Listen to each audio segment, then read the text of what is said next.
রমনা থানার সামনে এভাবেই কান্নায় ভেঙে পড়েন রাজধানীর মৌচাকে বিএনপির দুই গ্রুপের দ্বন্দ্বে নিহত বিলাল হোসেন তালুকদারের স্বজনরা। প্রত্যক্ষদর্শীরা জানান, সোমবার রাত 8:30টার দিকে রাজধানীর মৌচাকের আনারকলি মার্কেটে নিহতের ভাগ্নে আকাশের সাথে বাকবিতণ্ডা হয়। এ সময় আকাশ তার মামা বিলাল হোসেন তালুকদারকে ঘটনাস্থলে ডেকে নেয়। এ সময় অভিযুক্ত দিদারুল ইসলাম বাবু তার বুকে ছুরিকাঘাত করে। বহিষ্কৃত আহ্বায়ক দিদারুল ইসলাম বাবু তার নেতৃত্বে হত্যার উদ্দেশ্যে আমার বাইকে ডেকে নেওয়া হয়েছে।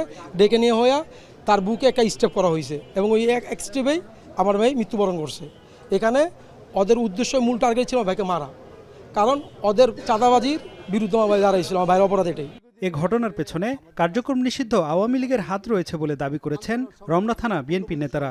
ফুটপাতের যে দোকানপাটগুলো নিয়ে মূলত এটা একতরফিয়াভাবে একটা সন্ত্রাসী চক্র এগুলো নিয়ন্ত্রণ করতে চাচ্ছে। দখল কিন্তু আওয়ামী লীগের আছে, আওয়ামী লীগ যেভাবে ছিল ঠিক সেভাবে ওইখানে তারাই আছে। এ ঘটনায় জড়িত সন্দেহে দুজনকে আটক করেছে পুলিশ।